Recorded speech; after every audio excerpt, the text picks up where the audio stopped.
All right, so I'm just gonna kind of do this, sort of off the cuff. Um, Not even really thinking about it, but I'm just doing it because I thought of it.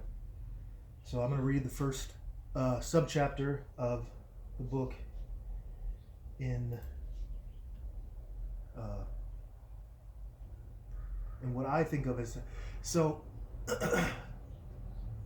Stephen King wrote the Gunslinger novels and the Dark Tower novels, and initially he read the first three himself, and to me that became the voice of Roland and Eddie and Susanna and all those characters, and it was really hard. I still haven't listened to it completely.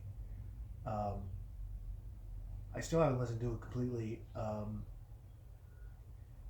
with the Frank Mueller, which even though he's amazing, and the other guy who did it, even though they're both amazing voice actors, it just he somehow made those characters come to life for me so much that I could never hear it any other way, and it was just hard.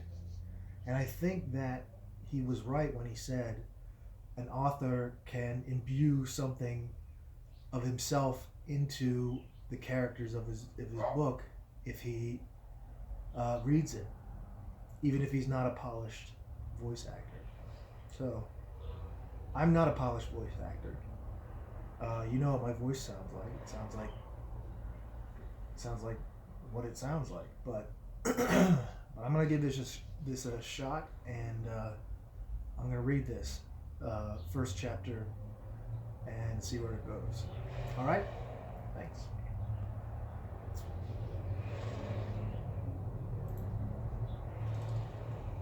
Chapter 1, Just Another Regular Job, in which our main character accepts a new mission and discovers that things may not be as they seem.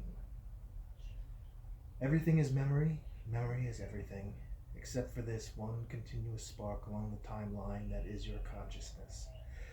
Experiencing the present at a non-existent point in space, memory and history is all we have. We only ever congratulate ourselves about things that are gone. Dr. Panzook, Soulgrave, the real deal on real estate.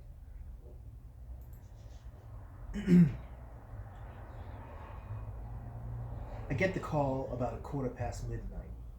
This is good because I'm not so drunk as to be sloppy, but I'm just tweaked enough to be coming into the right kind of focused. It's a new woman's voice on the phone this time, a business-like voice, no apologies, kind of deep and present and authoritative. I feel a twitch down below, and I think that maybe I'm going to like this job. Maybe that voice is connected to something I can get a hold of. I'm not really listening because I know the drill. It's not like it's a new thing. There's monsters, at least 4, and you have the authority to use lethal force, blah, blah, blah, blah. Hey, babe, I cut her off. Is this what you got for me? Because I can already tell you how this whole thing is going to go down. There's silence on the other end. I can hear the open air ballooning between us. I heard you were fun to work with, she finally says. Yeah, I'm a gay old time. How's the last lady doing? Gloria, her kids enjoying their new school? More silence. Then she continues in a businesslike manner, and I lose interest again. They don't like it when I start learning about their personal lives. Tends to make them nervous, and boom, I got a new voice at the end of the line. Then I hear her say snakes, so I perk up. These cold-blooded types, they can be trouble. They don't have what we call, what the fuck is the word? Empathy. Yeah, snakes don't have empathy. So now I'm taking in as many details as I can and putting them back in the processor to sort themselves out. Scared little girl, yada yada yada, monsters, torture, sexual and otherwise, mutilation, and etc. Sounds like fun. Sounds like fun, I say. I can feel the meth and the bourbon in my system fighting for control, but it's not too bad. I keep juggling the phone from ear to ear, and my burps smell like turpentine. Tomorrow I'll regret all this junk in my system for the couple of hours before I start it all over again. I can tell by the tone of her voice that she doesn't believe half of it, which is fine by me. The new ones usually don't, and it's better if my information comes from someone who isn't really taking the nasty shit too seriously. I'll do what I gotta do regardless, and they can go to sleep at night thinking the whole mess is just junkies or super frustrated pedos and not know what it really is. And then she's finished, tells me there's a driver coming to pick me up and I better get a move on. I say, politely but firmly, that she should not tell me how to do my fucking job.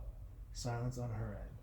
Oh, is that all it takes, honey? I say, smiling big. I can feel the recycled air in the room chill on my gums. Just a little smack and you're done. Maybe we're not going to have that much fun after all. There's a click and I'm on my own again. Good, good. Good, good, good, good. This is good. I've been itching for something to do. Too much longer I would have used up my patience and had to hit the streets again, and that can be trouble. Not for me, man. I could give a fuck. But there are people out there who make things easier for me who wouldn't like it. And there's no reason to fuck around with a good thing. I do a last heavy draw on the one hitter for luck and ashes, and then I stand up. I'm naked, as it's just more comfortable for me to work that way, and I glance up at the mirror. Watch as I breathe out the blue smoke and extend my arms in front of me to once again admire my ink in the dim red light of the hotel room. Wrist to shoulder on my right side and extending all the way to the fingertips of my left, the intricate squiggles of sense and nonsense of the sacred arcane and blasphemous intermingled with my own personal fuck-it-all style. It extends across my chest as well, but it's more utilitarian than anything else, and it lacks the same artistry. You can't get all flowery when it's nothing but a rune symbol between your heart and some prick from past the ninth gate with a soul shank. After I stare for a few seconds, I realize I'm drifting and I pull myself back. I smack myself in the head and I see a brief, bright spark behind my eyes that's like my brain getting rebooted. Good enough. I sit back on the bed and start getting my shit together for what's coming. I pull on boxer briefs, cargo pants, socks and boots. Then I collect the gear I think I might need for this particular outing. The usual, of course, knives of several different types and lengths, a pretty serious hatchet I've kept around for a while, piano wires, spiked knuckles, a leather pouch full of birdshot in case I choose to go non-lethal. Not often, but it sometimes pays to keep a jerk alive long enough to use him for some purpose. I've got a concealed carry backpack that I shove most of this stuff into, along with any of the dozen of magical baubles and trinkets that could mean the difference between life and death in a tight spot. I used to carry bigger hitters, crossbows and shit like that, but as I've gotten experience with what's out there, I've come to the conclusion that it's in close is the way to go. Make sure you hear the snap of a fiend's neck or the fart of a collapsed lung before moving on. I reach under the bed and pull out the main event. 13 inches of black iron, curved and hooked, sharper than a serpent's tooth, to quote the bard. Sigils etched into the handle and blade make it just poisonous as said tooth to the quarry I'm hunting. It goes into an equally ornate scabbard that I strap under the backpack. I pull on one of those Under Armour shirts, stretchy and kind of waterproof. Usually I don't mind if my pants get mucked up when the blood starts flying. I kind of like it, really. Triggers a kind of adrenaline thing in my brain when my legs get heavy and I get more focused, but up top I need to keep it clean. Or if not clean, at least not some cotton fucking t-shirt soaking up blood and catching on some asshole's horns or whatever. I put on the scabbard, pull on the pack, and cinch it around my waist. Double check the knives and hatchet, run my thumb across the blade, sharp and clean. But not for long, I hope. Finally, I put on a medium-length black coat, the lining stitched with more symbols, and I'm done. I look at myself in the mirror.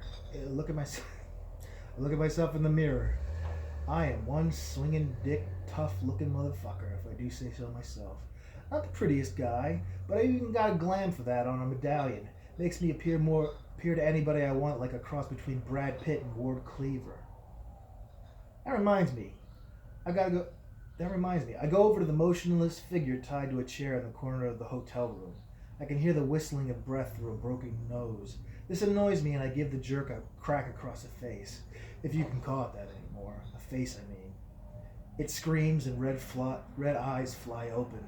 There's rage in them, but also fear, and I like that. I pick up the meat cleaver. Cleaver, see? That's what reminded me. I've been using on him for the last few days and press it against his forehead. The iron in the blade makes his face skin beneath sizzle and he screams again. I could never understand why these fuckers want to mess around in a world that's so toxic to them. Why do you fuckers mess around in a world that's so toxic to you? I asked, yanking its head up and looking into those dying coal ember eyes. It spits out something in its garbage language. I won't bother to translate it because it's just the same old shit. Bathe in my blood and there will be others and whatever, I'm bored now. Even though I know I probably shouldn't, I take a couple of minutes to carve a few more smoking furrows into it while it shivers and slavers and screams and gurgles. Okay, everything feels pretty good. I check all my gear one more time, then give myself a look over in the mirror, muttering a few incantations to make sure everything seems just a notch more on the up and up. Oh yeah, I'm good. I'm ready. Oh, and in case you were wondering, I'm the guy that the things you're scared of is who has nightmares uh, about. I mean, the things you're scared of are the things that are scared of me. Ugh. Someday I'll get that line right. And that's the first chapter. I mean, it kind of sets up a bunch of stuff. You learn about this guy. You learn he's kind of evil guy, kind of a dickhead, but there's so much more to be discovered. That's the thing. That's the thing, and I'm hoping that somebody is going to be able to understand that there's more to this than just this hard-boiled fantasy. I understand the whole hard-boiled fantasy demon killer thing is kind of played out. It's very John Constantine and that kind of thing, but there's more to this character than that, and he is just really, I think I've written him to be pretty interesting. So hopefully this will make you want to read more, or maybe it won't, but whatever. Thanks for listening, and I'll see you in the funny papers.